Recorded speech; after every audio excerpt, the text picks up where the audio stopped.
Well, good afternoon, everybody. It's great to be with you again. I'm only sorry that I can't join you personally on this Feast of the Baptism of the Lord, but this is the life of a parish friar priest, Saturdays and Sundays.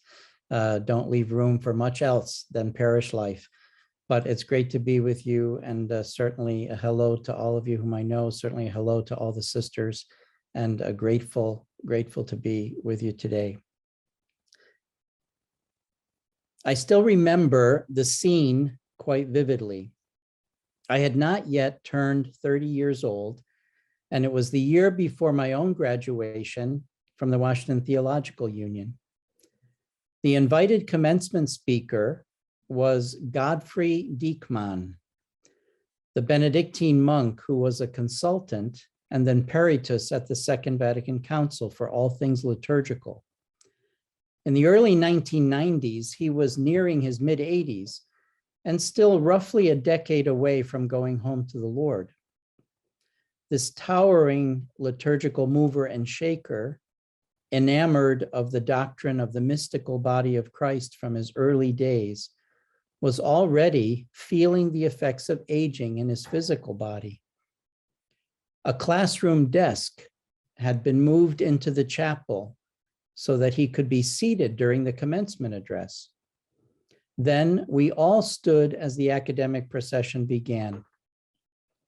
At the end of the long line, Father Godfrey was firmly gripping a walker and shuffling along extremely slowly, even for an academic procession.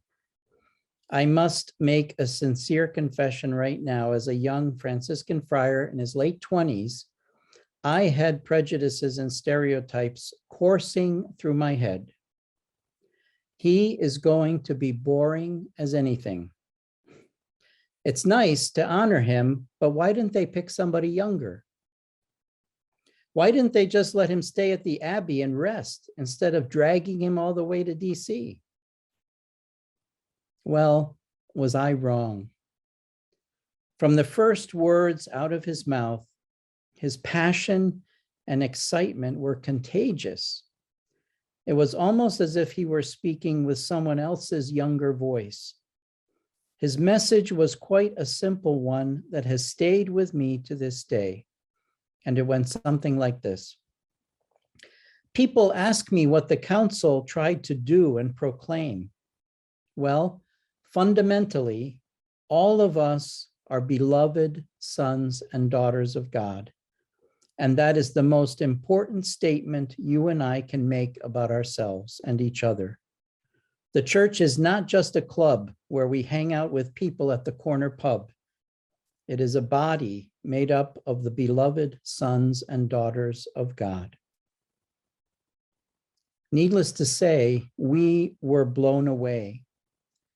And Father Godfrey got a standing ovation.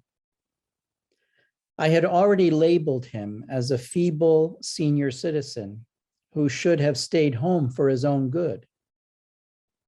Wow, I learned that that label did not fit him at all. He reminded me of how I should have been seeing him from the first moment I heard of him, let alone saw him. We are beloved sons and daughters of God, exclamation point. The Synoptic Gospels all record these words of the voice that pierces and descends from the heavens. Luke has them said directly to Jesus, most likely because Jesus is praying to the Father. And the voice says this, "You are my beloved Son.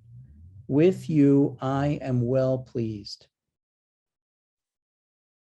Practitioners of the historical critical method often speak of this incident of Jesus's baptism as authentic.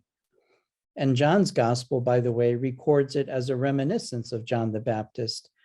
But all the gospels, historical critical practitioners regard all the gospels as having this as an authentic incident because of the criterion of embarrassment.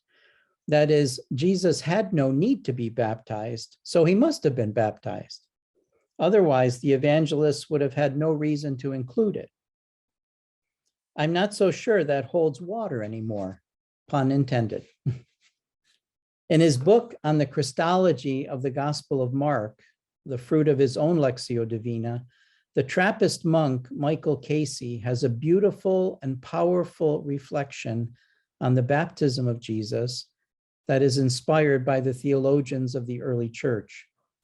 Jesus descends into the waters of chaos and takes with him every sin and fear of humanity, and he allows it to be on his shoulders.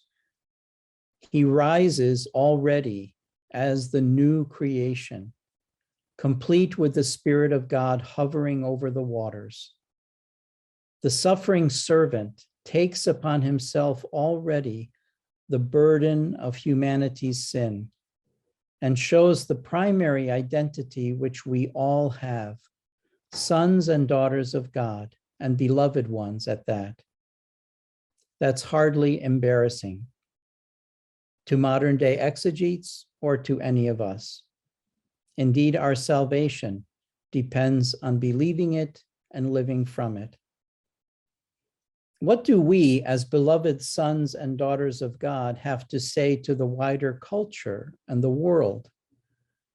According to today's feast and our rich tradition, and maybe despite its unpopularity in many circles, our fundamental identity is not based on gender, race, sexual orientation, physical or mental wholeness or ability, economic status, or any other difference we can name.